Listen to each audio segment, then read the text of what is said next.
എല്ലാവർക്കും ഒരു ഹായ്. അപ്പോൾ ഇന്ന് കാണാൻ പോകുന്നത് ബാറ്റിൽ ത്രൂ ദ ഹെവൻ എന്ന ആനിമേ സീരീസിന്റെ എപ്പിസോഡ് 99-100 ആണ്. എന്തുകൊണ്ട് 100 എന്ന് നോക്കിയ കൺഫ്യൂഷൻ ഈ ബൗണ്ടറി നമ്പർ നോക്കണ്ട. അപ്പോൾ എപ്പിസോഡിന്റെ ആദ്യം തന്നെ അവരവരുടെ ചലഞ്ച് ആ സോണിക് വേവ് അത് മറികടന്ന് പോകണം. അതിന് ടെസ്റ്റ് തുടങ്ങി. എൻട്രാൻ പറയുന്നുണ്ട് ഈ മെന്റൽ അറ്റാക്ക് ആണ്, നമുക്ക് കഴിയുമോ എന്നറിയില്ല. അതിന് ശേവൻ സോണിക് വേവ് നമുക്ക് നോക്കാം, എതിർത്ത് പോകാന്നൊക്കെ നടക്കില്ല എന്ന് പറയുന്ന ഒരുത്തൻ അടുത്ത് ചെല്ലുന്നു.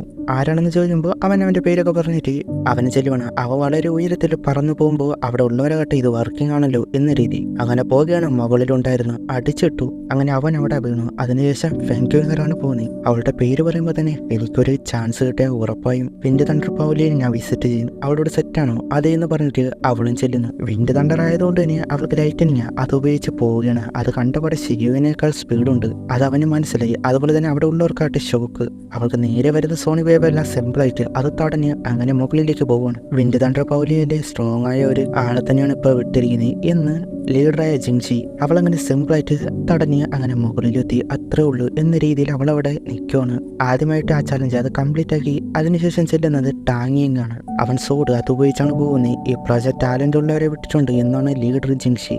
എന്ത് തന്നെയായാലും അവൻ പോകുന്ന ഉയരത്തിൽ കൂടി പോകുമ്പോൾ അവന് നേരെ സോണിക് വരുമ്പോൾ അവൻ്റെ ആ സോഡ് സെറ്റിലെ ഒരു സ്കില്ല് അത് യൂസ് ചെയ്യുന്നു. അതോടെ രണ്ട് സൈഡിൽ ഷീൽഡ് പോലെ രണ്ട് സൈഡായിട്ട് നിന്ന് അവൻ നടുക്കൂടെ കയറിപ്പോയി. അതങ്ങനെ തടയുകയാണ്. അങ്ങനെ അവനും കയറി. അടുത്തത് ഷിയുവിന് പോകാൻ നിൽക്കുമ്പോൾ വാങ്ചാൻ ഇടയ്ക്ക് കയറി. അവനവൻ്റെ ഒരു ടെക്നിക്ക് അത് യൂസ് ചെയ്ത് പോകുന്നു. അവിടെ ഉള്ളവർക്ക് ഈ ടെക്നിക്ക് അത് കണ്ടിട്ട് അതിശയം. അങ്ങനെ അവനും അതിനുള്ളിൽ അയിമയും അപ്പുറത്ത് എത്തി. സമയം പോകുന്നു. അതിനുശേഷം ലൂ ആണ് പോകുന്നത്. അവളെ കണ്ട് അവളുടെ ആ പൗലിയൻ്റെയും പറ്റിയും നന്നായിട്ട് അറിയാവുന്നതുപോലെ മാസ്റ്റർ ഫെങ്ങിന്റെ ഡയറക്റ്റ് ഡിസബിൾ ആണല്ലോ ഇപ്രാവശ്യം വിട്ടേക്കുന്നത് എന്നൊക്കെ പറയുമ്പോൾ നല്ല ടാലന്റ് ഉണ്ട് എന്നൊക്കെ പറയുമ്പോൾ ഷിയുവിനത് വിട്ട് മാസ്റ്റർ ഫെങ് ഈ പേര് പണ്ട് മാസ്റ്റർ ഒരുപാട് നാൾ മുൻപ് പ്രൊട്ടക്ടർ പിടിക്കാൻ വന്ന സമയത്ത് പറഞ്ഞിട്ടുണ്ട്.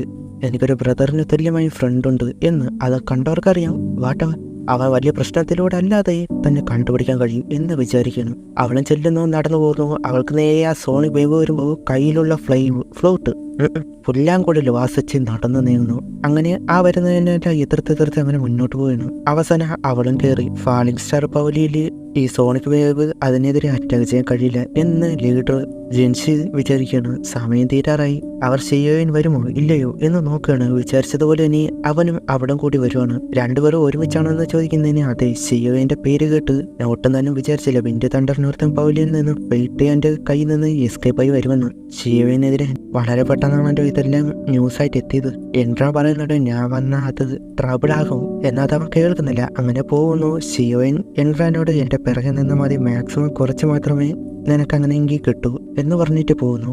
അവരും പയ്യെ വരുന്നത് എതിർത്താണ് പോകുന്നത്. പെട്ടെന്ന് പോകാൻ കഴിയില്ല. ഒറ്റയ്ക്കായിരുന്നെങ്കിൽ എങ്ങനെ വേണമെങ്കിലും പോകാമായിരുന്നു. കാരണം ഇപ്പൊ അവള് പറയാൻ നിൽക്കുന്നത് കൊണ്ട് തന്നെ കൂടുതൽ അവനിലാണല്ലോ വന്നടിക്കുന്നത്. അതിർത്ത് വരുമ്പോൾ കുറച്ച് മാത്രമേ അവൾക്ക് വരികയുള്ളൂ. ഇതുകൊണ്ട് തന്നെ അവൾക്ക് അവന്റെ പിറകെ തൊട്ട് പിറകെ മാത്രമേ പോകാൻ പറ്റൂ. എന്നിട്ട് പോലും അവളുടെ മെന്റലി അത് വീക്കായി വളരുവാണ്. ആ അറ്റാക്ക് അവനൊരു ഷീൽഡ് പോലെ വെച്ച് പോകുന്നു. ഓരോ പ്ലേസ് അങ്ങനെ കയറി വരുന്നു. ഇടയ്ക്ക് അവൾ വീഴാൻ പോകുന്ന സമയത്ത് പിടിക്കുന്നുണ്ട്. അത് ലൈറ്റനിങ് ഉപയോഗിച്ച്. അതുകൊണ്ട് അവിടെ നിന്നവർക്ക് ഷോക്ക്. വിൻഡ് തണ്ടറിലെ ആണല്ലോ മുകളിലുള്ളവർക്കും ഷിയുവിനെ പറ്റി അത് പറയുമ്പോൾ അവന്റെ ഒറിജിനൽ സ്കില്ലുകൾ ഹൈഡ് ചെയ്യുന്നുണ്ട്. എന്നിട്ട് പോലും അവൻ ഇങ്ങനെ എതിർത്ത് വരുന്നെങ്കിൽ അവന്റെ യഥാർത്ഥ ടാലന്റ് എത്രമാത്രമാകും എന്ന് ടാങ്ങിങ് സപ്പോർട്ടായിട്ട് ലൂ ഉണ്ട്. വിൻഡ് തണ്ടർ പൗലിയിലെ സ്കില്ല് പുറത്തുള്ള ആളുകൾ വരെ പഠിച്ചാൽ എത്ര സിമ്പിളായിരുന്നു എന്ന രീതിയിലാണ് ലൂ പറയുന്നത്. അങ്ങനെ അവസാനം ആ പ്ലേസിലെത്തി. എൻട്രാനും ഒട്ടും തന്നെ പറ്റാതായി. കാരണം ചെറിയ രീതിയിലാണെങ്കിൽ കൂടി മെന്റലി നന്നായിട്ട് വീക്കായി പോയി. അവൾക്ക് പോകാൻ പറ്റാത്ത രീതിയിലായി. ഷിയുവിന് പരമാവധി നോക്കി വേറെ വഴിയില്ല. അവസാന അടവ് ഈ വരുന്ന സോണിക് വേവിനെ തടയാൻ അവൻ്റെ ഉള്ള ലയൺ സോണിക് വേവ് അത് തന്നെ തിരിച്ച് പ്രയോഗിക്കുന്നു. അതോടെ ആ വന്നത് എല്ലാം ഇല്ലാതെ ആ സ്റ്റാച്ചു പോലും പൊട്ടുന്ന രീതിയിൽ പോയി. മുകളിൽ ഉള്ളവർക്ക് പോലും ഷീൽഡ് വെച്ച് തടയേണ്ടി വന്നു. ചിൻഷബിൾ ഇവന്റെ കയ്യിൽ സോണിക് വേവ് ഉണ്ടായിരുന്നു എന്ന പോലെ ആ സ്റ്റാച്ചുവിൽ നിന്നും വരുന്നില്ല. അതുകൊണ്ട് തന്നെ അവർ ഫ്രീ ആയിട്ട് അങ്ങനെ മുകളിലും കയറി. ടൈം കഴിഞ്ഞത് കൊണ്ട് തന്നെ ഇനി ആർക്കും പറ്റില്ല. അങ്ങനെ ബ്ലഡ് പൂളിലേക്ക് പോകാൻ ഷിയുവിൻ, എൻട്രൻ, ലൂ, ഫെൻകിങ്ങർ, ടാങ്ങിങ് ആൻഡ് വാങ്ചൻ. ടാങ്ങിങ് അവൻ കൺഗ്രാറ്റ്സ് പറയുന്നു. ലൂ അപ്പോൾ ഷിയുവിനോട് നിന്റെ ലൈറ്റനിങ് സ്കില്ല് അത് 3000 ലൈറ്റിങ്ങിലേക്കും ഫെൻകിങ്ങറിന്റെ അതേപോലെയാണല്ലോ. അതിനവളെ എന്റെ യഥാർത്ഥ സ്കില്ല് ഇങ്ങനെയല്ല, 3 മാസം കഴിഞ്ഞുള്ള കോൺഫറൻസിൽ ഞാൻ കാണിച്ചു തരാം. ഷിയുവിന് പേഴ്സണലായിട്ട് സംസാരിക്കാനുണ്ട് എന്ന് പറയുമ്പോൾ ശരിയെന്ന് പറഞ്ഞു പോകുന്നു. അവൾ മാറി എന്നൊരു കാര്യം ചോദിക്കുമ്പോൾ ആദ്യം മടിച്ചു. എന്നിട്ട് മാസ്റ്റർ ഫെങ് നിന്റെ ടീച്ചറാണോ? അതെ, ഇവിടെയുള്ള എല്ലാവർക്കും അറിയാലോ. അതിനിപ്പോ എന്താ? അല്ല എന്ന രീതിയിൽ മാസ്റ്റർ ഫെങ്ങിന്റെ യഥാർത്ഥ പേര് എന്താണെന്ന് ഫെങ് സൺഷി. മാസ്റ്റർ ഫെങ് എവിടെ ഉണ്ടോ, എവിടെ ഉണ്ടെന്ന് അറിയോ എന്ന് ചോദിക്കുമ്പോൾ കാറ്റായിട്ട് എവിടെയെന്ന് അറിയില്ല, ട്രാവൽ ചെയ്യുന്ന ആളാണ്. മാസ്റ്റർ ഫെങ്ങിനെ കാണാനുള്ള കാര്യം ചെയ്തിട്ടുമ്പോൾ എൻ്റെ ടീച്ചർ പറഞ്ഞിട്ടുണ്ട് മാസ്റ്റർ ഫെങ്ങിനെ പറ്റി. അങ്ങനെയെങ്കിൽ വിൻഡ് തണ്ടർ ഈസ്റ്റ് പൗലിയിൽ വരണം. അത് കേട്ട് ഷോക്ക്. ഞാൻ ചുമ്മാ പറഞ്ഞതല്ല, 3 മാസം കഴിഞ്ഞൊരു കോൺഫറൻസ് ഉണ്ട്, ഒരു വലിയ മീറ്റിംഗ് ആണ്. അപ്പോൾ എല്ലാ പൗലിയിൽ നിന്നുള്ളവരും വരും. അതിന് നന്ദി പറയുമ്പോൾ എന്താ നീ വരാൻ പോവുകയാണോ, നിനക്ക് പേടിയില്ലേ? ഇല്ല എന്ന രീതിയിലാണ് അവൻ. അപ്പോഴേക്കൊരു ബെല്ലടിച്ച് ശരി ഞാൻ പോകുന്നു എന്ന് പറഞ്ഞ് പോയി. അത് കഴിഞ്ഞ് അവൻ പോകുമ്പോഴാണ് ജിങ്കു വന്നിട്ട് അവനെ കൊണ്ടുപോകുന്നത്. ജിൻഷിയുടെ അടുത്തേക്കാണ്. അവിടെ ദൂരേറ്റ് ബ്ലഡ് പൂളും കാണാം. അവനെ വിളിച്ചത് കാര്യം അറിയാമോ എന്ന് ചോദിക്കുമ്പോൾ എനിക്ക് തോന്നുന്നു സീനിയർ ജിൻഷിന്റെ ബോഡിയിൽ ഇഞ്ചുറി, അതിനെ പറ്റിയാകണം. ഞാൻ പറഞ്ഞില്ലേ ഇവൻ നോർമൽ ആൽക്കമിസ്റ്റ് അല്ല എന്ന്. അങ്ങനെ എനിക്ക് അത് മാറ്റാൻ കഴിയുമോ എന്ന് നോക്കുമ്പോൾ അവന് ചെക്ക് ചെയ്യാനായി തുടങ്ങി. എന്തായി, ഇത് ഫയർ പോയിസൺ ആണ്, ബോണുമായിട്ട് ചേർന്നു, നെറിഡിയൻസ് ഉൾപ്പെടെ വളരെ ക്രിട്ടിക്കലാണ് എന്ന രീതി. അത് കേട്ട നിരാശ. എന്നാൽ മാറ്റാൻ കഴിയില്ല എന്നല്ല, ഇപ്പോഴത്തെ സ്ട്രെങ്ത് വെച്ച് കഴിയില്ല. ഡൗസോങ് ആയാൽ കഴിയുമോ? അവന് മനസ്സിലായില്ല. ഇപ്പോഴാണ് പറയുന്നത് ഈ ബ്ലഡ് പൂള് അത് എഫക്റ്റീവാണ്, എഫിഷ്യൻസീവ് ആവുന്നത് ഡൗഫാങ് പീക്കിലുള്ളവർക്കാണ്. അത് ചില ടൈമിൽ മാത്രം. സിയോനോട് ഡൗഫാങ് നൈസാറില്ലേ, എന്നാൽ ഇപ്പോഴത്തെ കണ്ടീഷൻ വെച്ച് നിനക്കത് ബ്രേക്ക് ചെയ്യാൻ പാടാണ്. അപ്പോൾ ജിൻഷി എന്ത് മെത്തഡ് യൂസ് ചെയ്താണെന്ന് ചോദിക്കുമ്പോൾ അത് ബ്ലഡ് പൂൾ പീക്ക് മൗണ്ടൈനിൽ, അവിടെയാണ് സ്ട്രോങ്ങസ്റ്റ് എനർജി ഉള്ളത്. നോർമൽ രീതിയിൽ അങ്ങനെയാണെങ്കിൽ പ്യൂറസ്റ്റ് എനർജി കൂടിയുള്ളത് അവിടെ ആയിട്ടാണ്.